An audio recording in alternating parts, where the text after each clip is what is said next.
ঢাকার দুহার উপজেলায় হাজী মরহুম মুর্শেদ ব্যাপারী স্মৃতি ফুটবল টুর্নামেন্টের ফাইনাল খেলা অনুষ্ঠিত হয়েছে।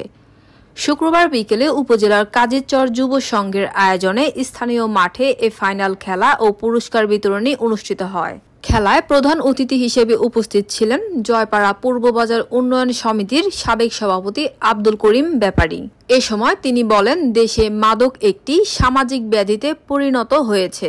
যুব সমাজকে মাদক থেকে দূরে রাখতে খেলাধুলার কোনো বিকল্প নেই। যুবক ও কিশোর কিশোরীদের খেলাধুলার মধ্যে রাখতে হবে। খেলাধুলা করলে যেমন শরীর ভালো থাকে তেমনি মনও ভালো থাকবে। আপনারা জানেন যে আজকের সমাজ এমন অবক্ষ হয়েছে, সমাজের মাদকে ভরে গেছে, এই সমাজ কুলসিত হয়ে যাচ্ছে। নৈতিক শিক্ষা আমাদের কেউ মধ্যে নেই।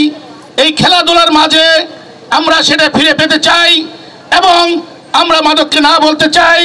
চিরতরে মাদককে আমরা সমাজ থেকে উৎখাত করতে চাই। এই জন্য আমরা সকলের সহযোগিতা কামনা করছি এবং খেলাধুলাকে আপনারা সবসময় হ্যাঁ বলবেন এবং মাদককে না বলবেন। খেলাটি উদ্বোধন করেন দুহার পৌরসভার কৃষক দলের সভাপতি ফারুক পত্তনদার।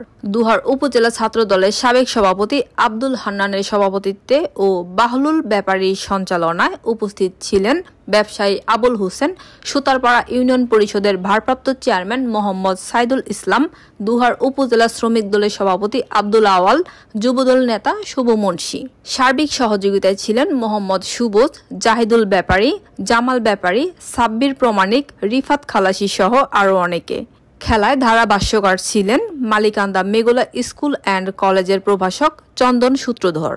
ফাইনাল ম্যাচে মুখোমুখি হয় দুহার ইউথ স্পোর্টিং ক্লাব ও দুহার সাউথ স্পোর্টিং ক্লাব। নির্ধারিত সময়ে গোল না হওয়ায় ম্যাচ গড়ায় টাইব্রেকারে। টাইব্রেকারে 4-3 গোলে জয় নিশ্চিত করে দুহার সাউথ স্পোর্টিং ক্লাব।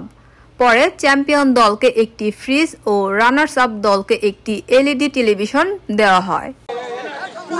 চ্যাম্পিয়ন দল চ্যাম্পিয়ন পুরস্কার ফ্রিজ তুলে দিচ্ছেন আজকের খেলার সম্মানিত অতিথি জনাব আব্দুল করিম ব্যাপারী, জনাব ফারুক পত্তনদার, জনাব আব্দুল হান্নান মহোদয় সহ অন্যান্য অতিথিবৃন্দ। চ্যাম্পিয়ন দল লাল দলকে